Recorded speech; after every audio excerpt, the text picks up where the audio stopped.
vivant doué de sensibilité. C'est au Sénat de trancher. L'enjeu n'est pas mince. Regardez, on compte 18 millions de chiens et de chats dans les foyers français. Dossier réalisé par Florence Bouquilla et Yann Moine. Allez, on y va. File. Selon la loi, ces chiens ont encore le statut de meubles. Ils devraient bientôt être considérés comme des êtres vivants, doués de sensibilité. Allez, Heidi, viens vite. Pas une surprise pour ces deux amies, elles n'ont jamais douté de la sensibilité de leurs chiens. Elles sont même sûres qu'ils savent faire la différence entre le bien et le mal. Assis. Bien, ma belle, bien. Rien qu'au moment où vous lui parlez, où vous lui dites les choses, etc. Et quand elle sait qu'elle a fait mal, elle en a conscience. Donc pour moi, elle a une certaine conscience. Je ne dis pas humaine, mais elle a une certaine conscience. Un exemple tout simple. Je m'en vais, je lui dis « je reviens ». Bon, et ben directement, il va dans sa panière. Donc c'est qu'il a bien conscience, il comprend mes mots, il a conscience que je vais partir. Mais peut-on vraiment parler de conscience pour un animal? Est-il intelligent? Sait-il qui il est? Depuis le siècle dernier, les scientifiques étudient nos cousins les singes. Le test d'un psychologue américain dit « test du miroir » permet de savoir si l'animal a conscience d'être lui-même. Un soigneur fait une marque sur une femelle orang-outan. Puis il la place devant un miroir.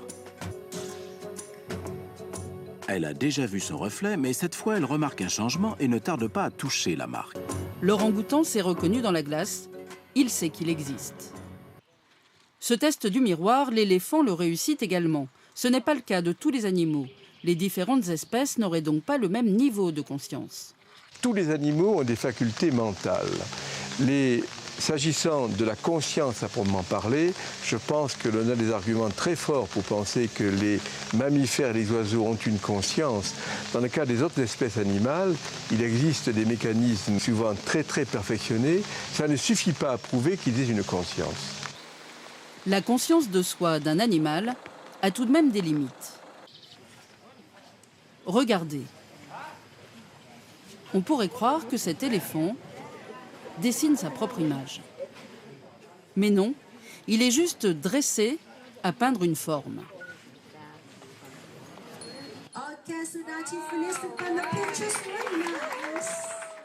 Quel impact aura le changement de statut des animaux? Ce pourrait être un premier pas vers la reconnaissance de leurs droits, par exemple dans les élevages. Ce philosophe travaille justement sur leur bien-être et pour lui, il y a des efforts à faire.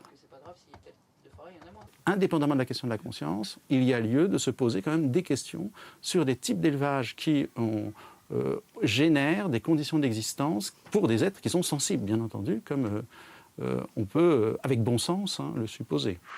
Dorénavant, l'un des combats des associations de défense des animaux sera que la sensibilité des poulets élevés en batterie, celle des porcs ou celle des vaches finissent par compter.